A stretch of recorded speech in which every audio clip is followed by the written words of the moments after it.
Hey, kia ora, Markie here, the grizzled old walrus of retroactive jealousy with another video on retroactive jealousy.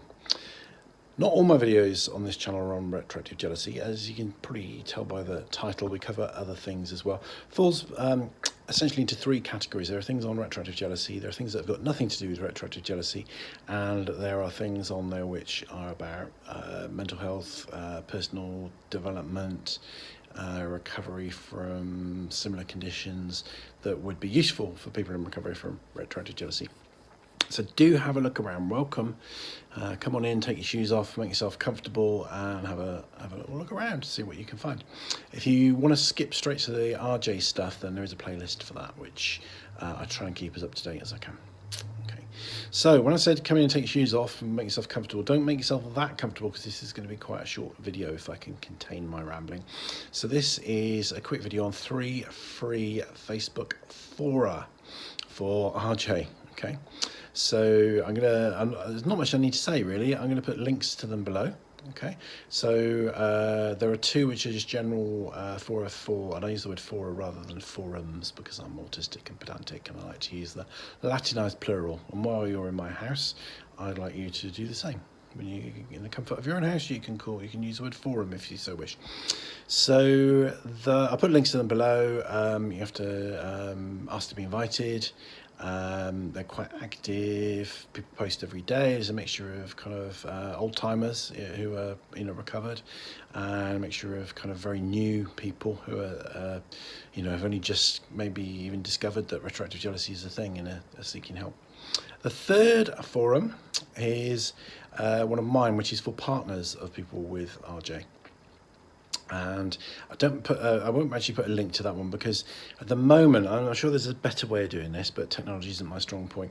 The only way that people can join at the moment is if they friend me on Facebook. So if you have a partner, get them to go on Facebook, friend me on Facebook, know that they want me to go on the forum, and I can send an invitation to them.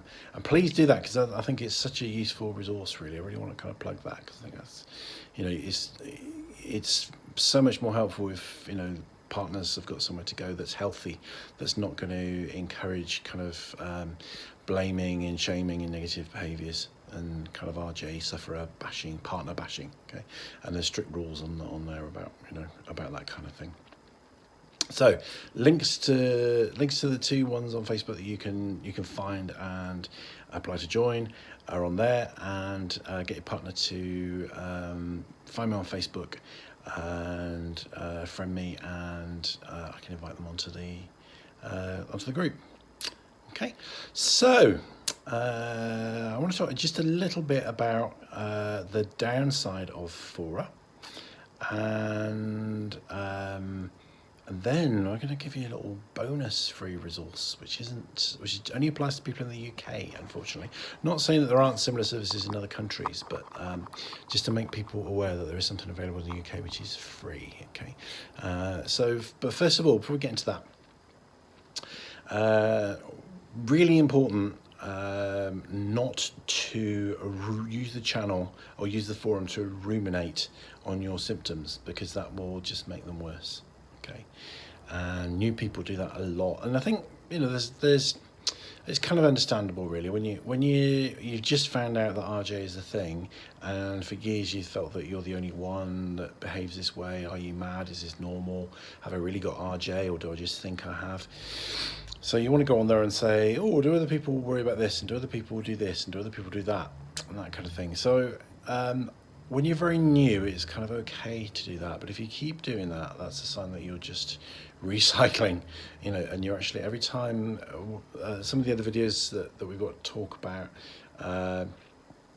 talk a bit more about the kind of some of the theories around RJ and what goes on in the brain, and basically it's a kind of a short circuit in the brain, so think of round and round and round in circles. Okay, and the way to get out of that is to break the circle, break the cycle, break the circuit. Okay, and kind of keep talking about your symptoms on fora is not a way to do that. Okay, so that's why I think old timers and people who've been around a little bit longer, it's really helpful when we kind of gently point that out to newer people that you know, it's not great to keep doing that. It's not really going to help you. Okay. The other thing I think, I mean, I go on the forum as much as I can, but I'm not able to that much. Is, you know, if you're active in recovery, if you're in the early stages of recovery yourself, is make sure there's a good balance of give and take. Because retroactive jealousy is a selfish, self-absorbed condition. So the more you can help other people on the fora, the better. Okay, and that can mean something as simple as just a like on the post, because sometimes you get, you know, you might have 200 members in a forum. Somebody posts something and it feels like, you know, tumbleweed, there's nothing happening. So, you know, and I think people really benefit from the idea of being part of a group, a big community. So, you know, share the love, you know, do kind of encourage other people, even if you haven't got anything clever to say.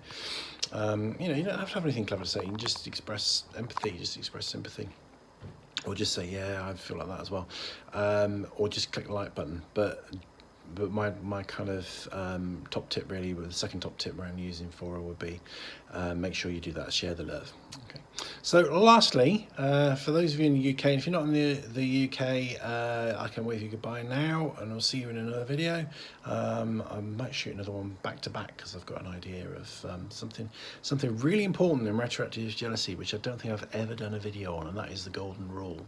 So I will probably post 2 videos at the same time. So if you're watching this one and you haven't seen the golden rule, then look out for it. So UK people, hello, and I'm sorry that, you know, you're kind of suffering Brexit and all that kind of malarkey. You know, very depressing and horrible. But on a positive note, so retroactive jealousy is considered to be a form of obsessive compulsive disorder. Obsessive compulsive disorder is considered to be an anxiety disorder, and there is free, easy access treatment in every area of the UK for people with depression or anxiety of any form and any type of anxiety disorder. So what that means is you don't have to even go through your GP. You can directly contact a local agency, and they will help you around the RJ. But there will be people that are specialised in anxiety and depression in general, and they will have some knowledge of OCD. They're not going to be RJ specialists, so they might need a little bit of kind of educating around some of the things that are specific to RJ, but they will know about obsessive compulsive disorder, and they can offer you something around that. So how do you find it? Well, these services have different names in different areas. Okay, it's all part of the NHS, and what they're kind of, the umbrella term for them is IAPT, which stands for Improving Access to Psychological Therapy. So what they realise is that people, you know, with common conditions like depression and anxiety, it's not actually that great for people to go through mental health services. Often there's a long waiting list, often there's a stigma, often you have to see a psychiatrist who asks you about all kinds of things. Whereas if your symptoms are specifically around depression and anxiety, the kind of common ones, they will kind of offer a service, and they kind of do a triage, and with a kind of what they call a stepped level of service. So for people sort of low moderate end of distress, they offer what they call guided self-help, and people with the higher levels get more intense therapy or help as they ascend the ladder of distress, the ladder of distress. So that's another free thing for you if you're from the UK. There are still some good things about good old Britain. Although the NHS may not be with us for very long, make the most of it. Okay, so I hope those 3 things and a bonus thing were helpful. If you like this video or you found it helpful, please share it on a forum or elsewhere, or with anyone that you think might benefit from it. Please click the like button, please subscribe, and please consider being a patron. A patron is somebody that sponsors my sister channel, so I've got a kind of like an equivalent channel on another I was going to say forum then, but that's not the right word, on another platform called Patreon, and all the content that's on YouTube for free is also on there, plus loads more. Okay, and there are special benefits for members, including the benefit to have some individual correspondence with me So it's not therapy, but it's kind of a bit of guidance, a bit of back and forth, and that's one of the things that we offer to people that sign up as patrons, as they patrons as they're called. The channel's called Patreon. The sponsors are called patrons because you patronise the channel in a good way. So please think about that, because that helps me. It helps me do more of this and reach out to more people. And what else? Yeah, that'll do, won't it, really? I think we've covered it all. I'm going to start talking about the golden rule, so I'll see you soon on another video. Rangimarie.